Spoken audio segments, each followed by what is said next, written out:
Yeah, hey, he knows. Sound cute. Okay, what's up, everybody? Welcome back to another episode of Tales from the Towel Patch. There's a little different episode. I got, instead of one guest, I have many. And they're an illustrious group. A boy band is what they were quoted as, but I'll let them introduce themselves. And yeah, mahalo. Raja, we are the Boto Bangaz. Oh. Bro, it's perfect. Bro, why'd you guys sing it? No, we should sing it. We the Boto Bangaz. Yeah, illustrious boy group. Nice to be here at the Taro Patch. It's beautiful. Thank you for having us. Solid.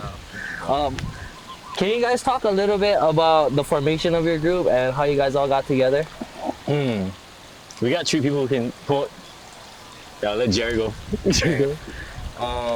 So it started off with me, Myron, and Hush. He's on the main line right now though. He produces, DJs and everything. And we went from just freestyling in a Costco parking lot in my Peel after work to cruising, skating, just doing stupid shit. And one day we got into that same Costco parking lot. Hush was playing beats. And Ro was freestyling, and I was looking at everything. I was like, yo, we should make a boy band. I was inspired off Brockhampton, and then literally the next day, me and Ro and Hush worked all together at a certain retail shop. But, yeah, the next day at work, Ro came up. He's like, yo, I just started a group chat. I was like, oh, what's that?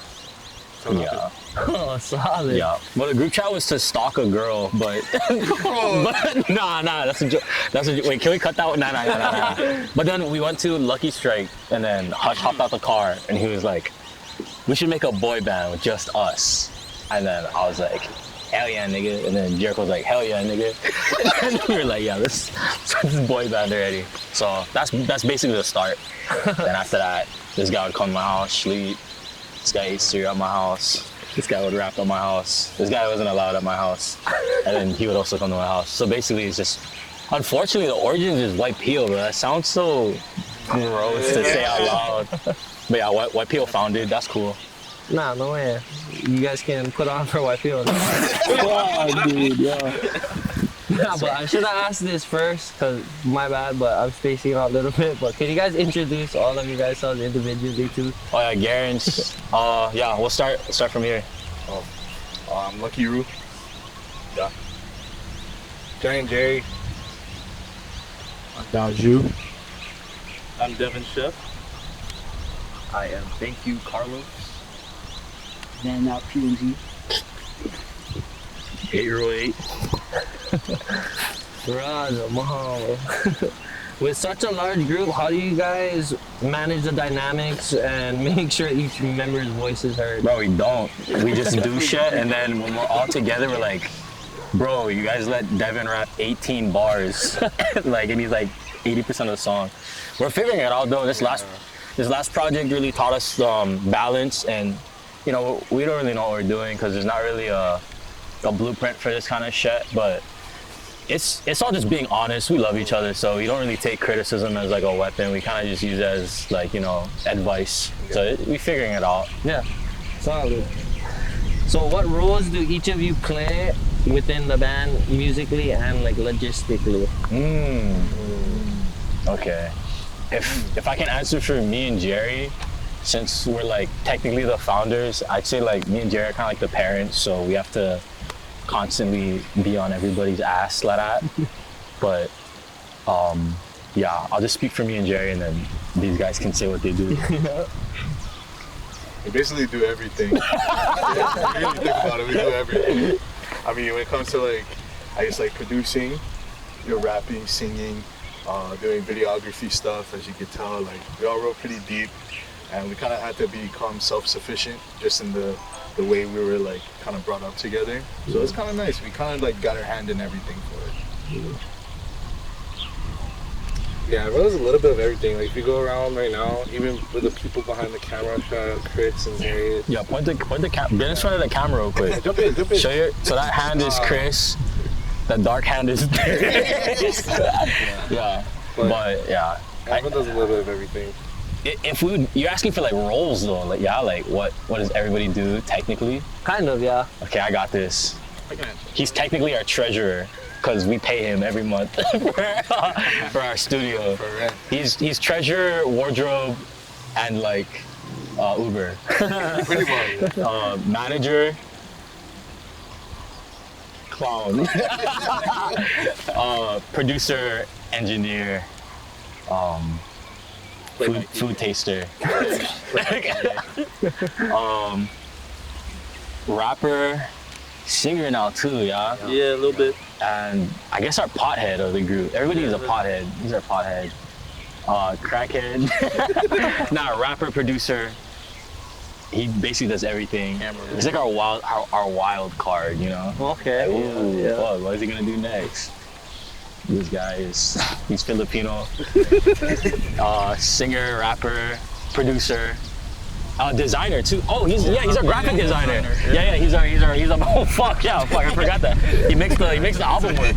He makes it good too. Yeah. Pro too. Fucking strict designer today. That's the gear guy. Sick. And then rapper, singer, backflip guy. Number Jaleel. 2. Second Jaleel. I'm technically the Jaleel, yeah. Yeah, just joking. But it seems like you guys can all pretty much kick the shit and collaborate pretty well together. So did you guys all like go to the same high school, or you guys all just met like? Bro, you think it's gonna trip out everyone to ask us this question? Do you get that question a lot too? When we're out and about, people are like, "Oh, you guys grew up like together?" Yeah, because I feel like you guys all like feel like school friends. Like the way you guys all talk shit and dance. Nah, he went Kumon, so. Now we can rep our high schools down the line. I went Roosevelt, but Myron. What year you graduated? I graduated in 2018. Yeah, Do we have to explain how we like met each other? Is that? I think so. Yeah.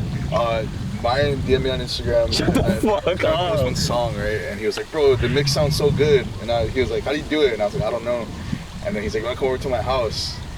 Like that was like 3 messages in, so I was like, "Yeah, come down." And went to his house. He gave me a cinnamon toast crunch, and I fell asleep. and then that was the rest was history. Bro. Yeah, ass was all sore. Yeah. What? No, because he was sitting down and recording. Yeah. Hard worker. Waipahu High School, 2015. Yeah. That's crazy. Me, Ro, and Hush met through work. Technically, me and Myron went to the same high school, but we didn't really like. We weren't really interacting that much back then. And then everyone else keeps their story, but it's a convoluted web. Yeah, frick it is. Wanalua, 2011. That's Black Eyed Peas, bro. I mean, pretty much, I'm really connected with Hush, and that's how I kind of met them. I would just. Oh yeah, Hush brought you over. Whoa. Yeah. And then this is before they started doing music, and I was kind of figuring it out. I was a big fan of Hush, and then met these guys, and Myron gave me 2 bowls of cereal. But the one thing about Boto Bangaz, I feel like it's everyone kind of brought someone into the group. So like you're gonna hear more of these guys' story, and you're gonna realize, damn, it really is kind of a crazy twist of fate with all these fuckers. I went to Mililani High School, 2015, and Myron he heard one of my stupid songs, which I won't name. Through Jericho, by the way. Through Jerry. Because I was making music for a minute. I've been rapping for like over 15 years. But he heard it, liked it, messaged me about it, and then I saw him post a snippet of a beat on his story, and I replied to it saying it's fire. He's like, "Bro, hop on it." So I was going to college at the time at West Oahu, so wrote it in between classes, went over his place after school, recorded. Then he added me to a group chat, which I think was already named Boto Bangaz. I'm like, oh, okay, stupid. Didn't know that would be the name of our whole shit, but here we are. That's crazy. I went to Kamuki High School, 2019, young boy. I've been making music a long time too. I was actually in a group before this. I won't speak too much on that, but didn't really work out. I think it was Brock or Jerry heard I was a free agent, basically, and they're like, yeah, let's kidnap this guy. So they lured me in through Sick the Rat. And yeah, it was random. 8, went outside, and like I said, I just got out of the group, so like trust issues was pretty high, you know? In terms of like joining another, or just working with anybody, unfortunately. So Myron just asked me, he's like, yo, you want to be in DB? I was like, stop lying to me. I was like, no, like, everyone here, like, raise their hand if you want Carlos in DB. Everyone raised their hand, so ever since then, it's locked in, you know? Sick. Hey. So I met Myron basically Kapolei middle. I moved from Cali to Kapolei. Why are you so loud today? We used to make videos. Oh my god. Okay, bro, he's asking how you joined the team, bro. Just stop. Anyway, Dry it snitching. was actually Izzy. I don't know if he's active in the group right now, but he was like one of the OGs. He basically asked Myron for me to join. Myron said no. And then he convinced him again, and then he said yeah. And then that's basically it. That sounds about right. Solid. If I said no, it's probably as a joke, though. Nah, he was cutthroat, bro. That's Remember, I fun. had to like ask for JoJo to come in like 3 times, bro. That's crazy. Nah, I think back then, what we were running off is basically because when me and Jerry were talking about like being artists and stuff, because Jerry, I still look up to Jerry, but Jerry had a very firm hold on the culture because he had like a very successful brand. I don't know if anybody on the east side would know it, but like mostly kids on the west remember like Chi brand and stuff, because like the lanyards, and like we remember in like Kapolei High School, people walking around with the Chi stuff, and then I ended up meeting the guy. He was a dickhead, but it was really cool how like, yeah, I could see somebody as like funny and goofy as this guy could like make an impact, and I was like, oh, we can do the same thing. And then Jerry was just like, bro, you gotta be serious about it though. Like this kind of stuff is like, it's like, you can't call it a hobby. And at the time, unfortunately, when you start anything in life, like it's hard to like be proud about it, because like obviously, you know, social norms and whatnot. And we've all battled our, I think, you know, our parents or friends or like outside views, but I was waiting for them to be like, oh yeah, this is what I want to do. Because you can't really convince somebody to have a passion, you just gotta see it. And unfortunately for most of us like here, like this group was like the convincing fact that, oh yeah, we got this type shit. Me. So yeah. Yeah, I feel like a lot of kids in Hawaii grow up not knowing what their passions are, and unfortunately a lot of them get caught up in the wrong things. Yeah. But yeah, we just gotta find a positive outlet. But yeah, you guys are doing solid work, bro. I actually watched you guys perform at Aaron Kai's little drop he had in Chinatown. Oh shit. Yeah, and it was pretty classic. In a good way. Like, Yeah. killer classic. Shout out Aaron Kai. Yeah, shouts out. Cool. So how would you guys describe your musical style, and how has it evolved over the years? This is gonna be a Dom question. Dom's he went Moanalua. He's an illiterate music guy. I mean, everyone kind of has their own sound, and I think the core of it is like, you know, whether it's us pushing the boundaries of us trying to become singers, like a lot of, like what Myron said, Devin recently branched out to starting to sing on his own stuff, but it's kind of like the support and the love that we kind of have for each other to like openly try new shit, and if it doesn't work, like the boys would be the first to honest his ass and ways to improve on it. So I think having that support system is like really important. But yeah, I mean, a lot of people rap. I don't rap. I sing and I produce. I started off as a producer, so I think it's just having love for the art too, and just like being able to not be scared to just try new shit, throw shit at the wall and seeing what sticks and lands. Solid. Wow. Nice. Yeah. So what influences your genre choices for particular songs? Oh, dude, TikTok? Nah, I don't know. That's a bad answer. I can't answer this fucking question. Just Last time I did. shoot. Yeah, this can be Van. Van, you can answer this one. What's the question, sir? What is our music, or like the genre? Yeah, what influences your genre choice for particular songs? Usually, well, at least with what I've seen with the group, definitely like more of the other local people here. It's just that when you try to make music in like a specific place, you gotta start off with like everyone's vibe first, and then we're slowly like branching out to like a more mainland sound. Not to say that it's mainland sound, but like making our own twist with it. Maya's probably like the biggest example of that. Um, like all the Bay Area stuff, but making it like his own, and then kind of like growing that sound in Hawaii. I think it's cool. Yeah. Yeah, that's pretty much it for the most part. I think to add to that answer, like as a group or as individuals, everyone has like so much inspiration behind their music.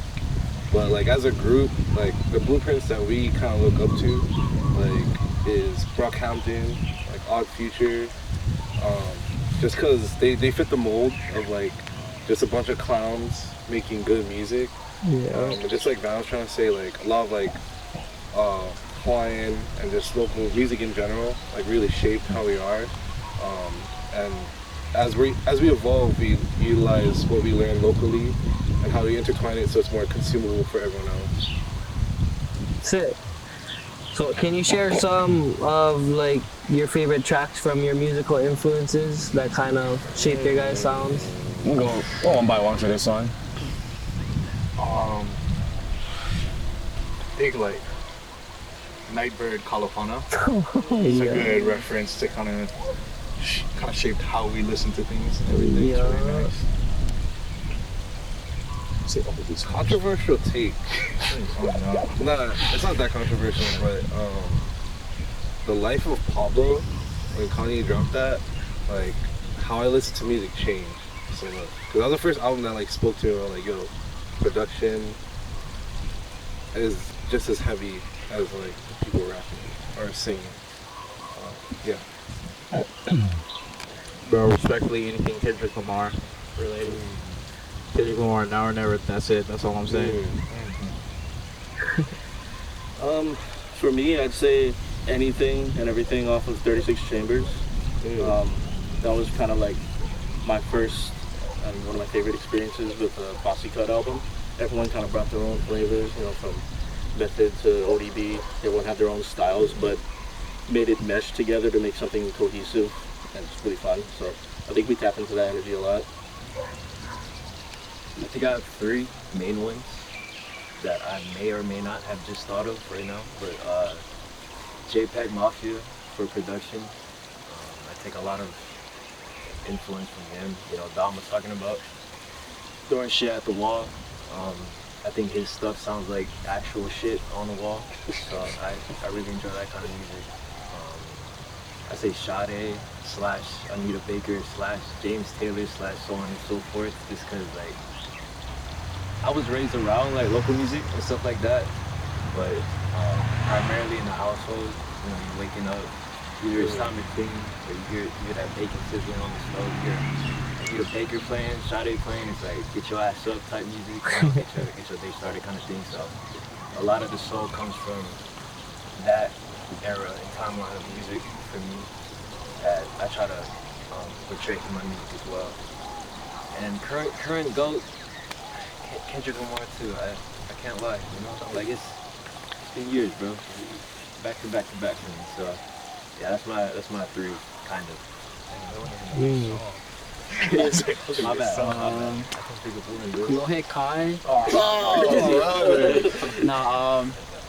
I really like, honestly, like Frank Ocean, just not like his sound, but like everything that he does, I think is inspiring.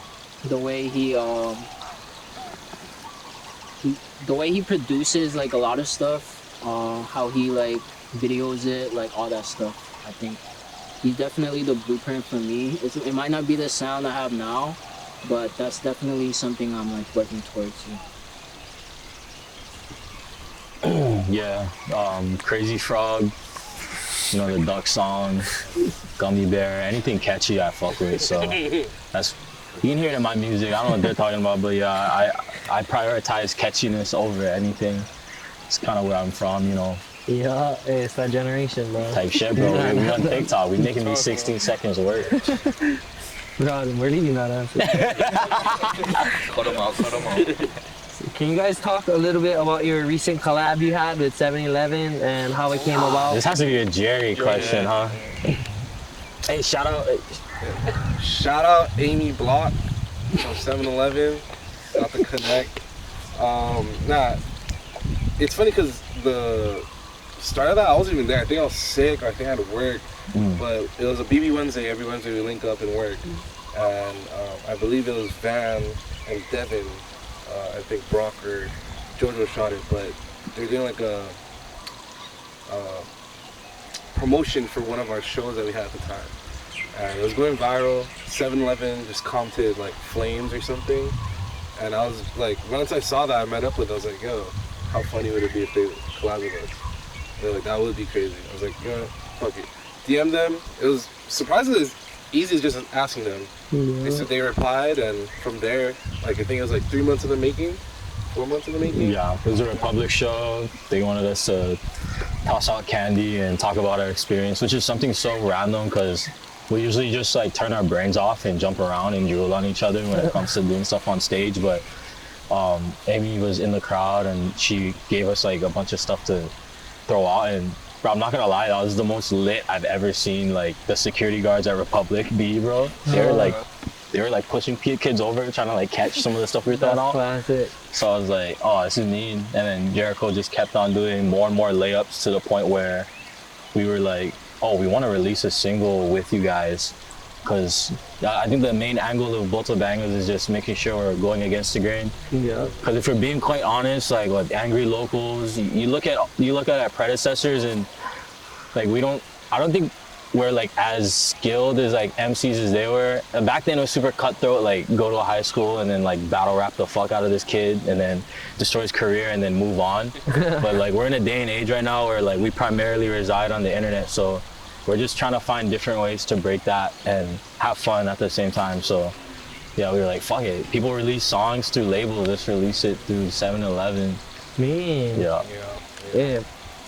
So like, how was like, did they hit you guys up for more or what? Like, what's going on with that? After the show that he was talking about, and then following up, we did the music video with them and whatnot. Right now, we don't have anything planned with them, but it's definitely a relationship we're trying to hold on to. Which camera's pointed at us right now? I mean, which one? That one? By the way, 7-Eleven platter is not available. Yo, we're on it. Fried noodle platter is so good. Yeah, dude. I love everything 7-Eleven. Yeah. It's so good.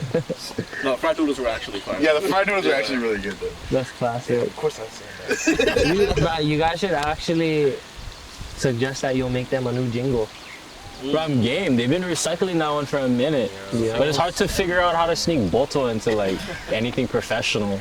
Because when we're professional, we're BB. Yeah, that's true. It's frustrating because Yeah, frustrated. it's frustrating. It is frustrating. It's like, you know, we're called Boto Bangaz, boys of the BB, whatever you want to call it, but we have such a interesting image that sometimes it's hard to push that agenda forward.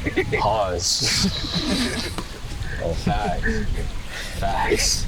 That's funny. So you mentioned the poetry event you guys held for Keiki. What was like the biggest highlight from like doing community kind events like that? Oh, I wish Jojo was here. Jojo looked like he had the most fun at that one. Maui, The Maui one. Frick, man. Who you wanna talk about that one? Yeah, you guys can talk about that one. What was the question? Put in your mouth too. Yeah, like what is the biggest highlight from doing community kind events like that? Frey, I think you said it yourself, like the community aspect of it. Like I was expecting with school, I'm not gonna lie, like a lot of kids and whatnot, but you know, it wasn't like an expectation of like, oh, shows out there, like so people here. It was like, you know, I think I was just happy to see keiki, you know. Bopping their heads, smiling, like trying to mouth little words along with us. They even know these songs and stuff like that. So I think just the people aspect of it, you know. I think that was what I held close to my heart the most. Yeah, so Carlos loves kids is what he's trying to say. But if I can add on to that, there was a point where I was running back and forth and I go like, I point to this random kid, guy, it sort of got his eyes watered up. He was like, so yeah, shout out to the kids. I've never had a moment where I performed to like somebody and it was probably one of our most popular songs. Yeah, Sunset Skanking is like one of our most popular songs. And like, their kids vibe into it, but this one kid was just like, it's like, bro, this guy's not even a poet. He's barefoot running around the stage right now. So yeah, it's cool. Shout out the community. Shout out Maui.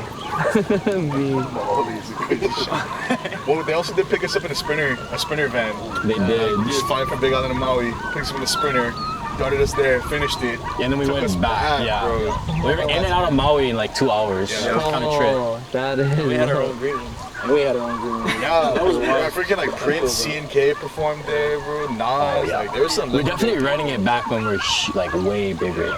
Yeah. That's the goal. But it's cool you guys get to go through like all of the inter-island stuff too, cause Yeah. I feel like a lot of local people just stay on their island. Yeah, we were very fortunate to make bounds. BB is such a young like group too, so I'm glad that we're just keeping up with it. Me. So how do you decide like which events that you guys are down to support? Man, this is unfortunately another Jericho question. It's interesting because the more I think about it, the more we work, and the way we work is backwards. We'll look at, like, for example, like someone hits a support event or like, oh, are we down to do this? The first thing we think about is, okay, we're gonna have fun. Like, we're gonna have fun. Facts. You know, like we're not even thinking logistics. Like, it's fun. Then after that, we're like, okay, do we like these people? You know, like, and like some people might be like, oh, that's kind of mocks to say, but it's like, it's real. Like, you know, you don't want to be working with people you're not really fans of. Yeah. You know. And then I think third, from there, okay, does this match us? Like, does this work? Then we ask, does this work for us? Yeah, like we'll never do like a Sacred Hearts like orientation, respectfully, because like, you know, the brands they're clashing, obviously. But if it's like that poetry thing, I remember we heard poetry and we were like, guy, we're poets. And we're jumping around and they're like, Maui, yeah, we're poets. And even Ola Hilo is like, guy, that's like one of the, hey, I'm not trying to brag or anything, but that's like a Hawaiian event kind. And the fact that they're able to like support us just goes to show like how much we're so grateful that the culture is very accepting. Yeah. And there were moments where we're on stage and we could feel that some of the uncles are like scratching their head like, bro, where's Ikaika Scanlon? But like had sisters in there jamming, had one brother who was a big fan of us like yelling so loud, and I think those are the kind of stuff that we look for. Like that's the kind of stuff that makes it super fun for us. Yeah. So what is the creative process like when working on new music for you guys, being such a large group?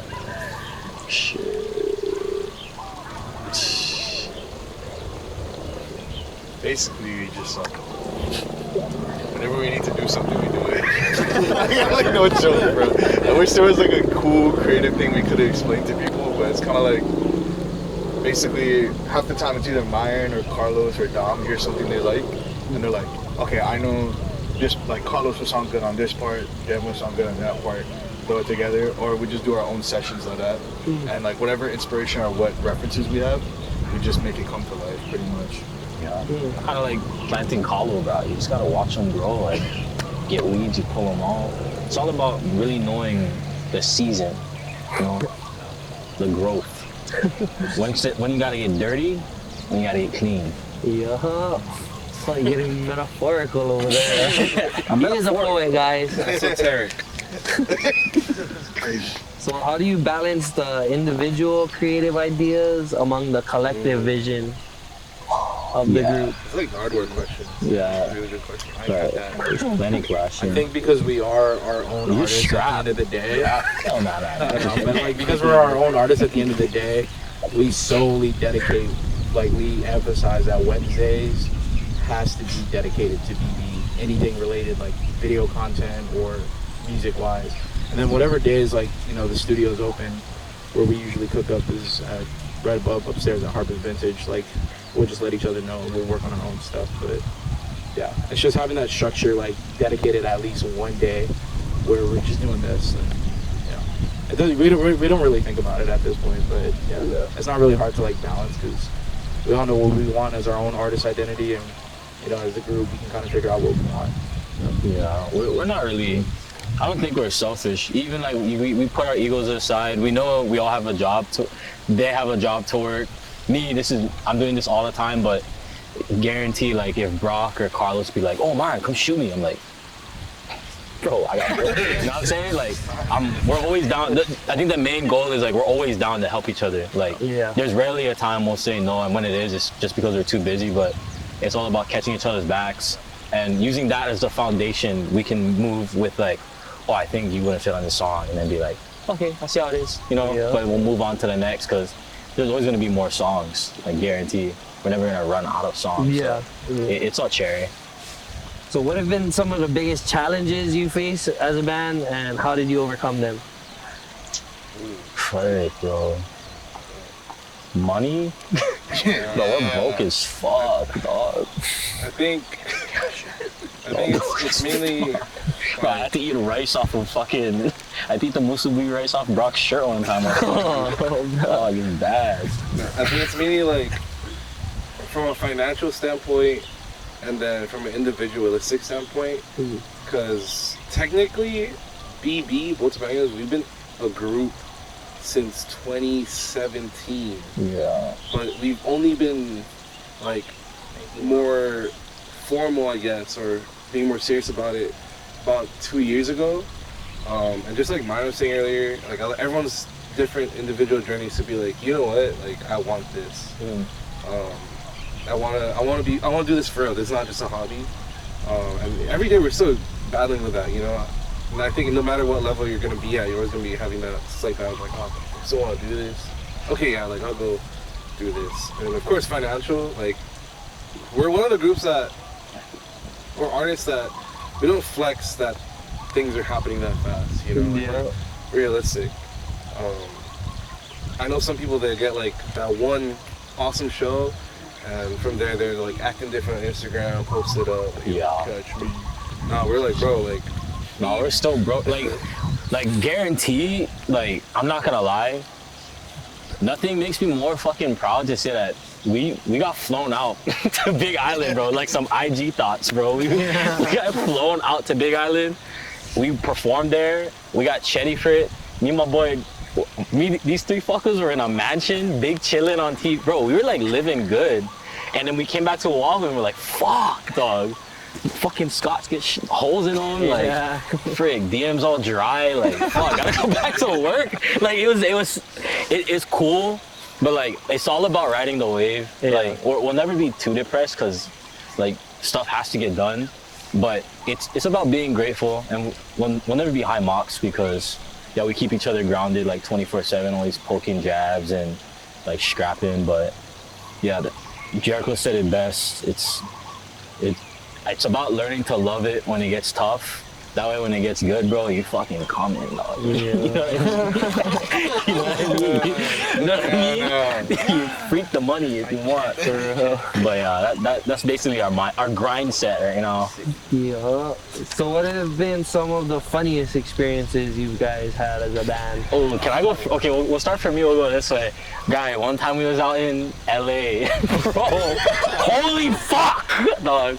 So this baby event. This is technically a BB because it was the boys was out there, but I was a part of this label. I'm not gonna name them, but they got us a hotel in Inglewood. And so I didn't even know there's hotels in Inglewood. New bro, gentrified Inglewood. Okay. So we went there. The pool was chilling. We was having fun, bro. We walk out, take a right, ghetto. I was like, okay, cool. But it was the last day. This is when Van used to live mainland, and we had to drop him off in Victorville. Guy, the map said 3-hour drive that way. So he was like, okay, 6-hour drive with the boys, we're chilling. Go there, we drop him off, clear. Coming back, traffic. And we've been up for like 24 hours, okay? Jericho's jamming my song, and then we hear, and then we're like, Jericho, and he's like, oh fuck, brother, switch.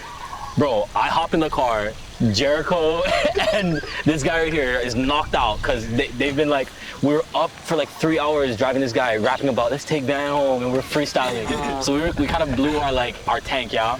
Me and my brother Jojo, I have to take a shishi. Jojo's singing so he can stay awake. He's like yelling, and I'm like, bro, we're gonna die. Like in my head, I'm like, we're gonna die, bro. I'm so tired. But it was funny because we made it to, what's it called, Griffith Observatory. Yeah. And when we parked at the bottom, and I was like, we gotta walk up, bro. Jerry and Brock were like so mad. And then we get to the top, and we're looking out, and they're like, bro, this trip was pretty cherry.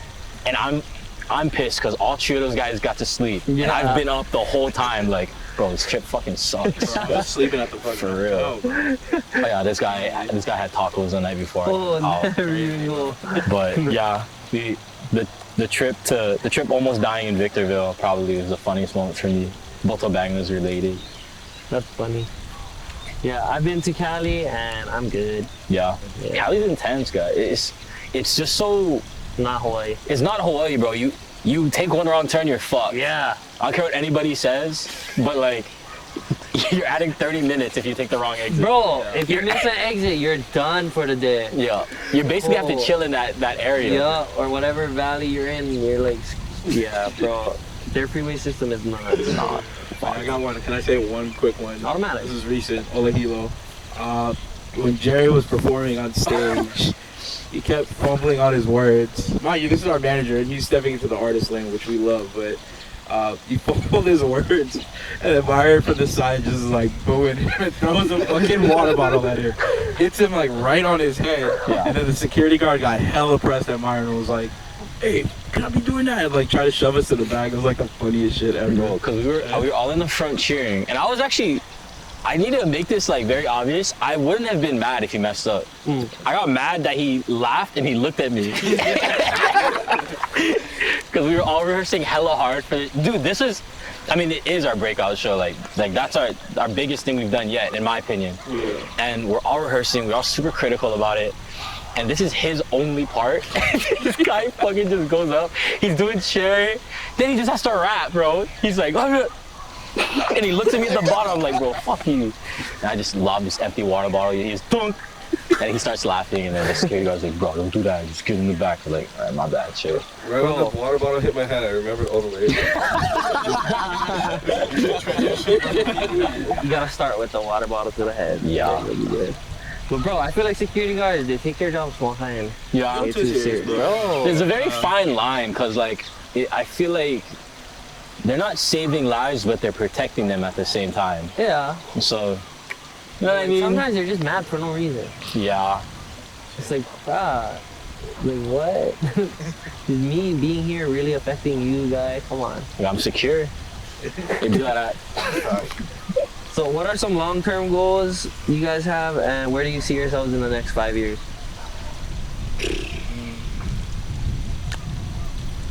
Rich and famous. I think that's the best way I could put it. Yeah. I'll be able to afford Zippies every other week. That's like the main thing.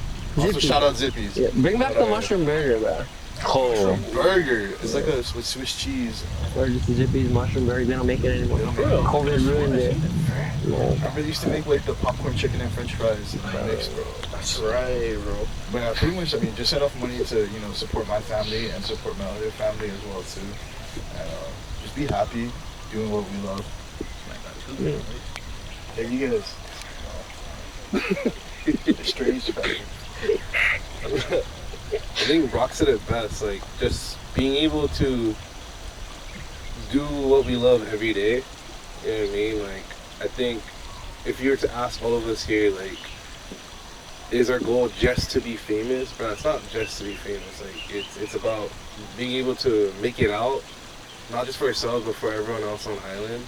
Yeah. Like, it's so funny because me and, like, there's like, I think 2021, me and Myron had like a phase of like fangirling over Bretman and Rock. Still to this day. Still to this day. Body goals. Yeah. But fangirling because like Brada did it here and is still staying here. Yeah. Whereas like so many other people would leave and never come back. Sometimes some of them you pretend they were never from here. You know what I mean? I think for us it's just blow up here. Yeah, blow up here and then just be able to put the city on. It's kind of like a Jericho. Have you met people from Ever Beach? Yeah. They're kind of unique. Yeah. do with that information as you would, but I'm a beach right I'm a beach guy. Can you States? Can you imagine these guys getting a key to the city? Be honest. I Chris, baby, bro. Nah, but it's super humbling seeing how far they're going with their platform, and I mean it's a positive thing too, because they're very their brand is super unique and it targets very like selective amount of people. Yeah, niche. Yeah. And like the fact you can hit worldwide like critical acclaims, be yourself, have fun, stay on the line. It's kind of cherry. Yeah. Personally, me speaking, though, I'd love if we could all just like ground up enough money for Brock, one of our Hawaiian brothers. He buys the land and we just rent from him. And then, bro, it always goes back to the system. We all get to live with each other, guilt free, big chilling over here in Hawaii. Yeah. Our landlord's like kind of cruise, I hope. I'll be cruising. Yeah, but honestly, 5 years from now, I say I speak for everybody, but BB House trying to manifest that. Us living together be cherry. I can come shoot podcast. Come shoot podcast, bro. Smoke with Devin, fucking. Have we call a patch in the back if you like, you know. But if you guys are trying to be self-sustainable, bro, I'll give you guys some calls. You gotta teach me how to grow sour belts, guy. Bro, about a foot if can. Yeah, I still go. BB House 5 years. Yeah. I mean, that's a killer goal. If you guys need a realtor, my sister is one. Nah. Nah, I'm not gonna lie. Kaniho's kind of speaking right now. So, how do you usually interact with fans, and what was like one of the most memorable interaction you had with fans?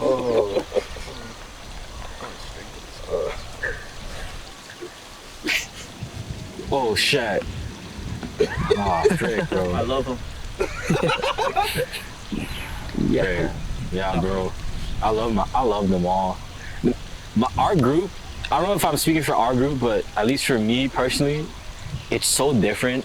I was just chilling with my nephew. We went Ala Moana, and we went to a coffee shop. Had one chill sister barista.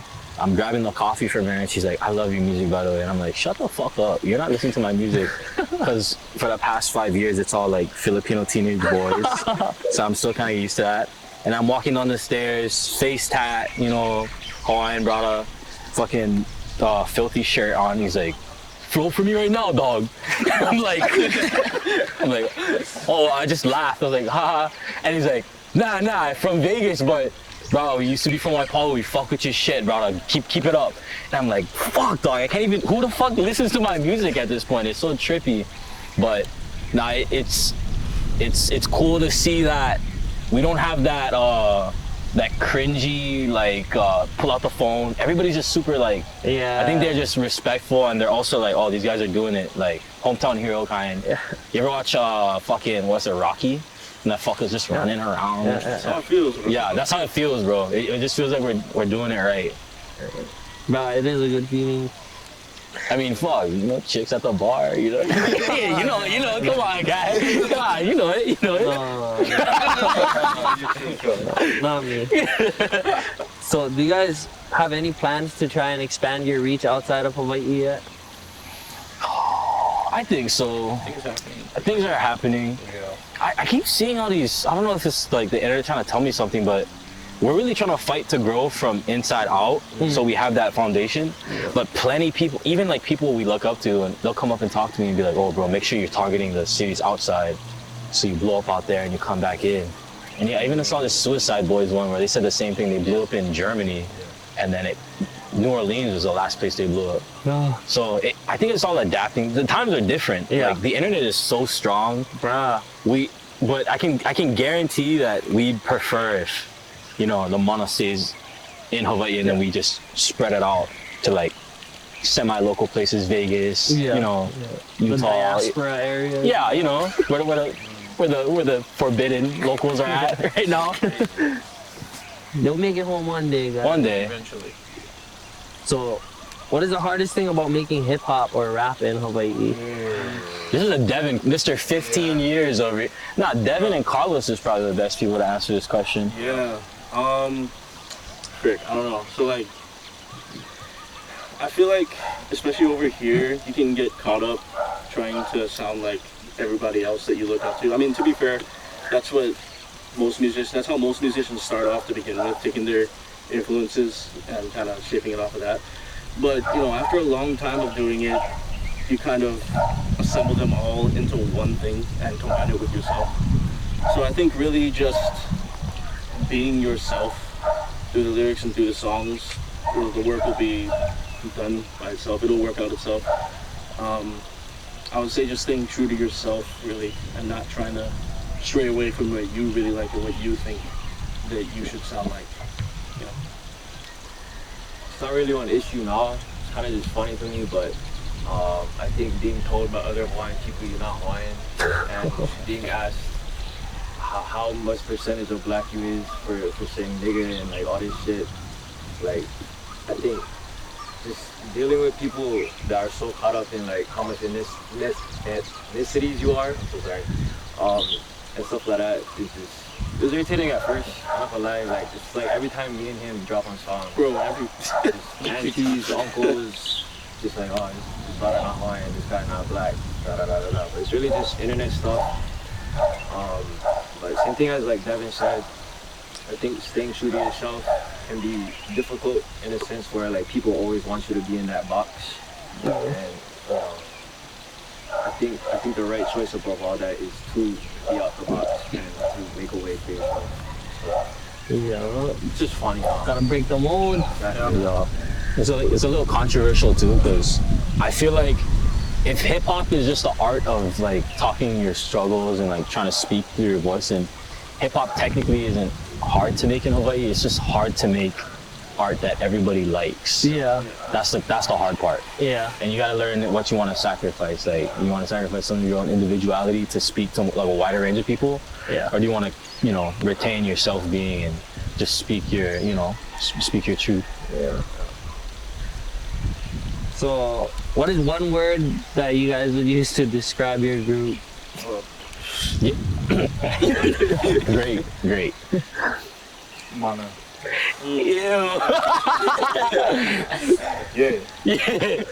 Fuck ass. One word, bro. Yeah, that's 2 words. Stinky. Stinky. Sensational.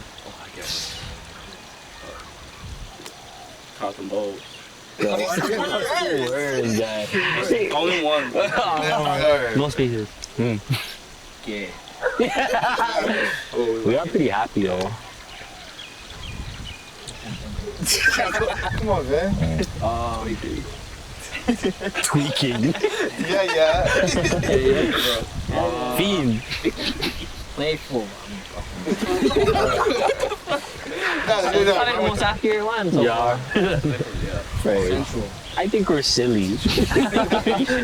I think we're silly, guys. Yeah. So what do you guys do, or what do you guys enjoy outside of making music? Oh, bombing, eating. I tried to surf, almost drowned, so probably not that. Swimming, games. These fuckers like cards now, so they collect cards and play cards. Yeah. One Piece. Filming. Yeah, movies. I pulled an ensemble for the One Piece training class. What? Yeah, I can show you guys when you need. Oh, yeah. Cut the camera. Alright, cut the shit. That's crazy. So, what are some upcoming projects that you guys are excited about and would like to get my fans excited about as well? Really cool voice. Really cool voice. Yeah. We do have a project dropping. Say sometime. Sometime in September, later on. It's gonna be a nice little project we've been working on for a while. It's about like 3 years worth of music. Oh, fuck, it is. It's 3 years. Let's just say the day it's gonna drop is also another historical day. Let's just say it's an anniversary. But yeah, we've been pretty excited to release this. We all like revisited it. We like worked hard on it, and all the boys are really excited because this is probably the most cohesive we sounded in like just like BB Tape 2. Yeah, just that. Me. Yeah, we're gonna blow up the scene with this one. Are you guys gonna drop it on everything? Oh yeah, guaranteed. Everywhere. It'll be on all, it'll be on all platforms. Spotify, Apple Music, YouTube, YouTube. SoundCloud, It's gonna be on YouTube, SoundCloud. Pandora, Audio file. PH, everything. Yeah. Oh, please. Oh, we also got a single coming out a week from now. Mm. I'm gonna say the name. It's called Mac Salad. Yeah. You know the Max salad.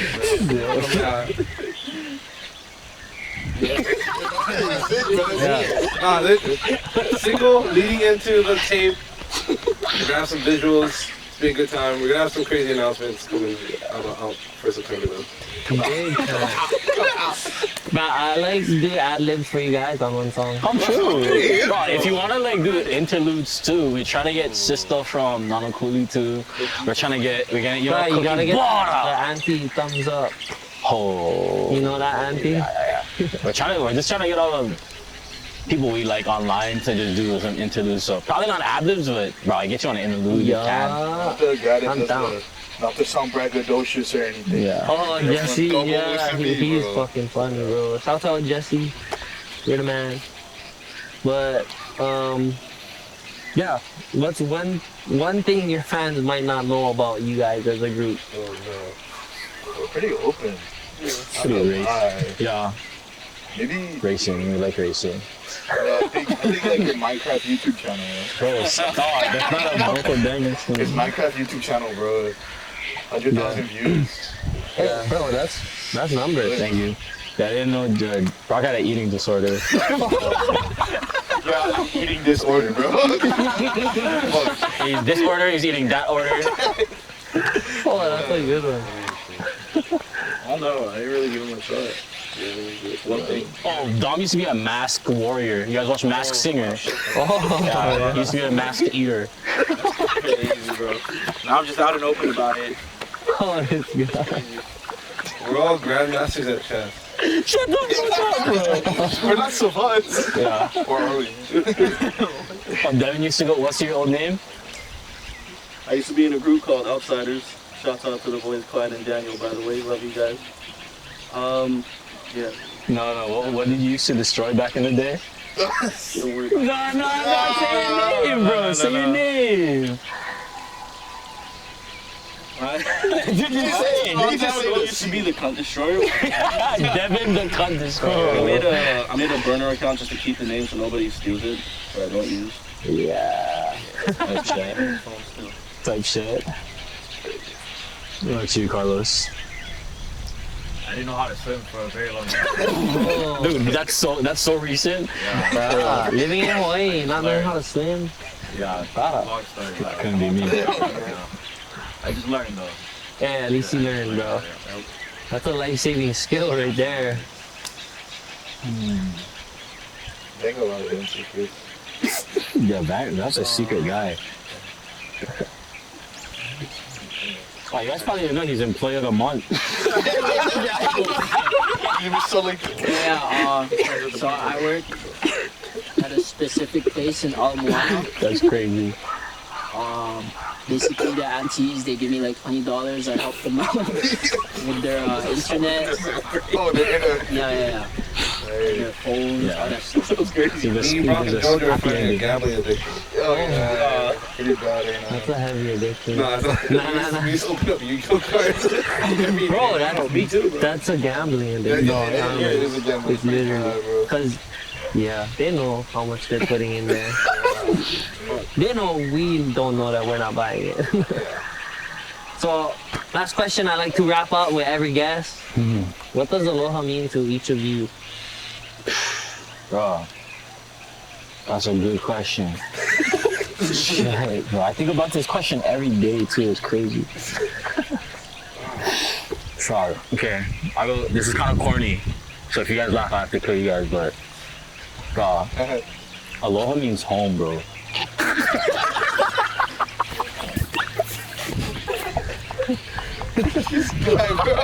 I think he died, bro.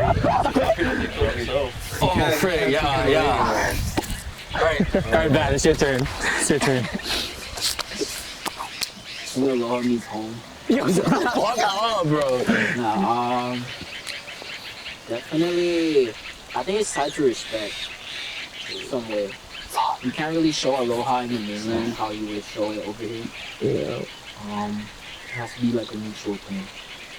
When you say aloha in the mainland, they kind of like pass it by as like some fucking lingo or something.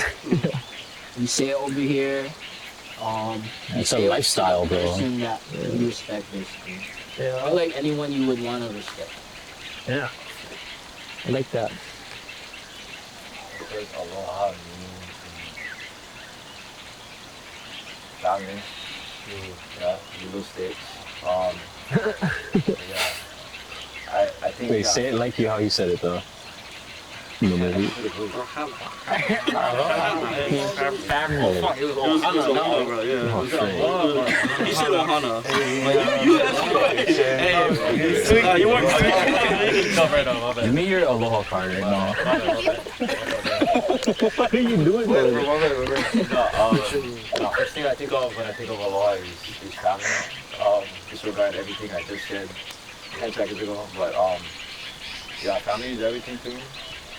You guys, the brother I never had. I'm an only child in real life, so I think just having these boys around me protecting me and just watch me up whenever I act stupid or whenever I make mistakes for getting me back in line. Not that I rely on that necessarily or rely on them for my happiness, but I think just to have that extra support system is definitely a lot for me. And just having these boys, having my actual family, my immediate family, mom, dad, great grandma, that's it. Everybody else is scattered away or and things. So I think with the family I have, it just reminds me to be grateful every single day, whether I have a good day, bad day, no matter ignorant, howly, ignorant. He's a hell of a motherfucker, but you guys are solid and keep me on my feet. Aloha to me means family, love, and unity. And like Van was saying earlier, a lot of people in the mainland treat it like a greeting and like some sort of novelty. Because my brother goes to Creighton in Nebraska, and he tells me how different everybody acts up there compared to, they have like a Hawaiʻi club up there with all the Hawaiʻi kids, and they're all like way nicer because they keep that. It's a way of life more than anything.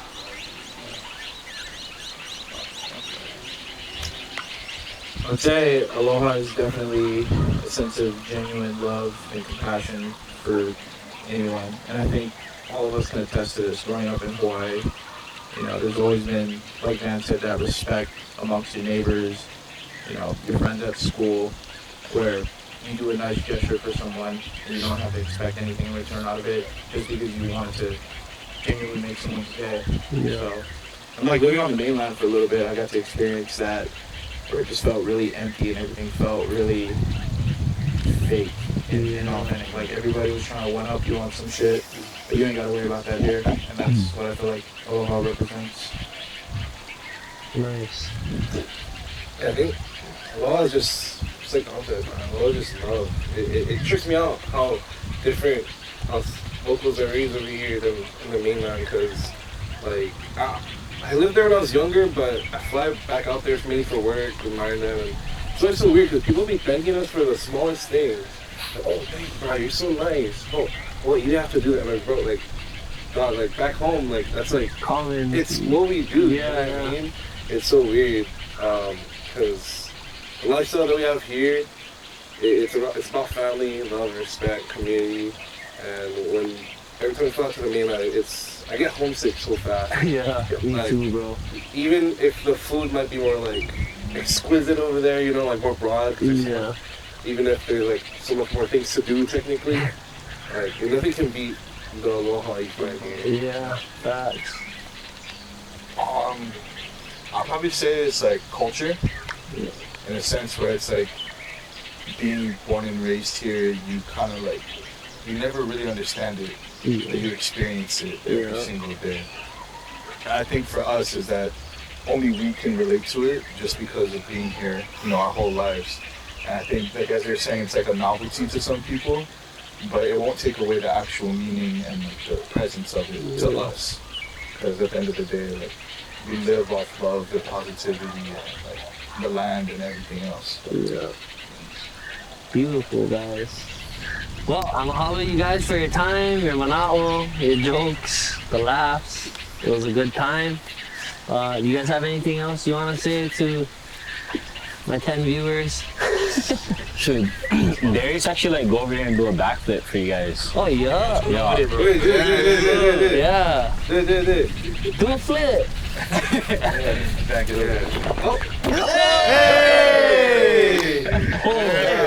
BB tape. Stevie D on Instagram. Bro, get the fuck out of here, dog. Bro, you got it. While he's doing it, BB tape. BB tape September. Next week, Max Salad comes out. Single. Look out for him. Right. Aloha, bro.